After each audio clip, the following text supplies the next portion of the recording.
Okay, so firstly, my name's Paulie. It's a pleasure to meet you. Hi, pleasure to meet you. So obviously, this is a very sensitive subject, and there's still so many stories that we don't know. But may I just start with, I guess, where were you born originally? I was born at a place called Birdham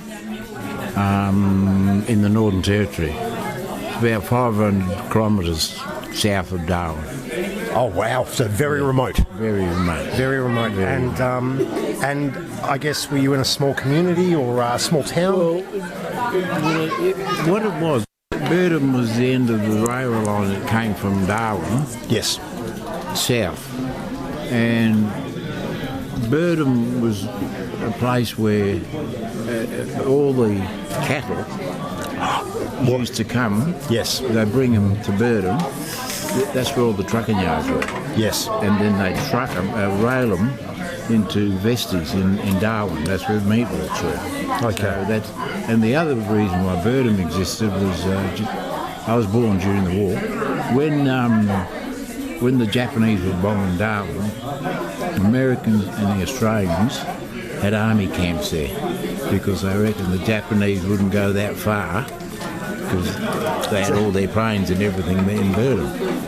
Oh wow! Yeah, because they wouldn't go that south, and that's why the Americans and Australians had their base there. Had their base there. And I guess, obviously, when were you taken from your parents? Well, the reason why I was taken from my parents was my father was a sergeant in the army, and he fought in New Guinea. Oh, wow! Yeah, and that was a tough campaign. Yeah, and he came from Alice Springs. Yes. And when he came back, I then had a little baby sister, and not long after he came back, my sister was born there, but they developed meningitis, and both of them died. Oh no! My father and my sister, and so how old were you when he died? 3. Oh, sugar! And what happened then after that? The authorities, in their wisdom, do you mind? Yeah, no. They came.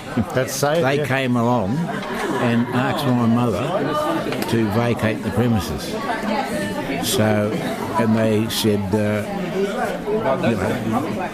you've got no means of support, so we're going to have to take your son and take him to Darwin and put him in an institution. So she's just lost her husband and her daughter, and now they're about to take her son. She got kicked out of the house. And that's. But my mother said, no, you're not going to take him. I will take him.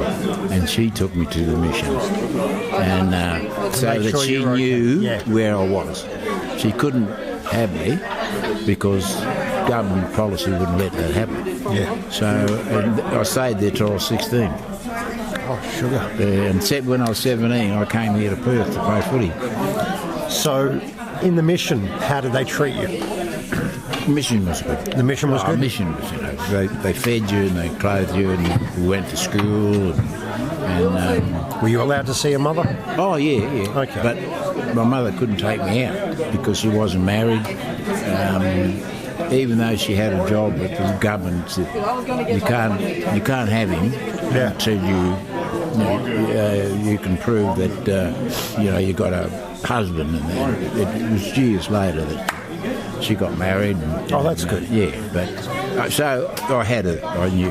Now, were you able to at least, were there any other Indigenous children in the mission with you? Or? Oh yeah, there's about 100 of us. 100, and were you close with them? Or? Oh look, we were one big family. Yeah, and they came from everywhere: West Australia, Alice Springs, which where I come from, and Queensland, and they were the Methodist missionaries. So, and they were the only mission that was in Darwin itself. All the others were out of Darwin, all the other missions. And the Catholics and every denomination were allowed to have a mission. So that's why my mum took me to one in Darwin. so she could visit you and yeah. So And so I guess were you able to at least eventually catch up with your extended family? Oh yeah, I could see them. No, that's good. As I grew up, and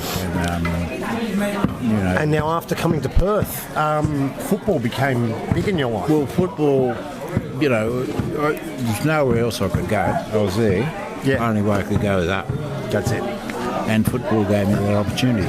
So, I never looked back. I was just so lucky that I could play footy. Yes. Now, playing football at that time and being Indigenous, was there... Yeah, race. A lot of racism. A lot of racism from the coaches, other players, teams, spectators. Not so much the coaches, but people in general, they... I'll give you an instance. When I came to Perth, I was 17.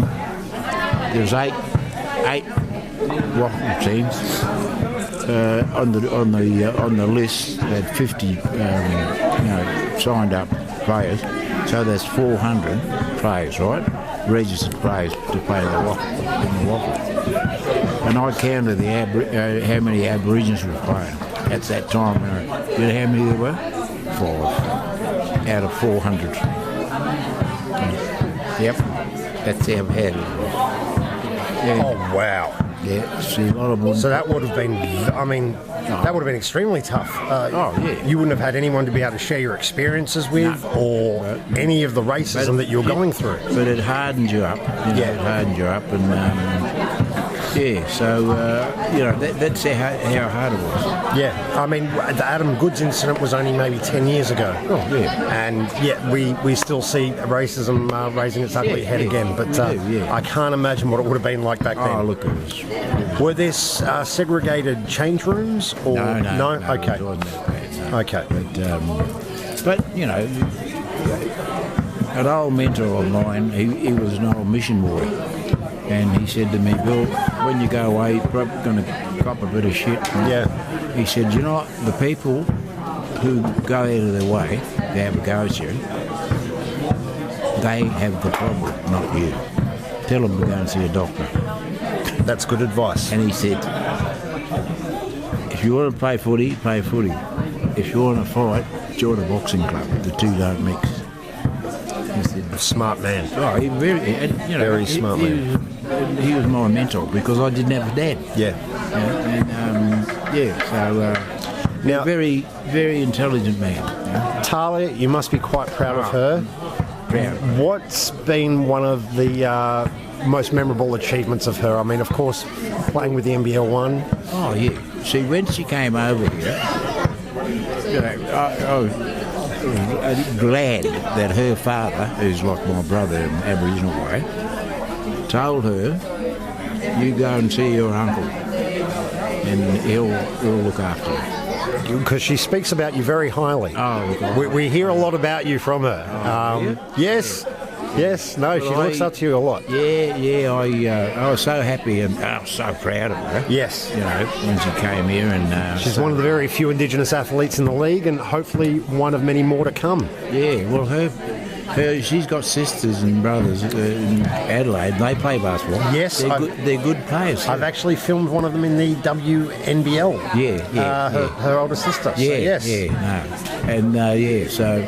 And I was so proud of her. Yeah, so proud you've got to be. When she came here. Well, listen, thank you so much for your time, and I'll give Talia a copy of this, but I'm glad that we could get your story, and thank you for sharing with us. Thank you very much for your time.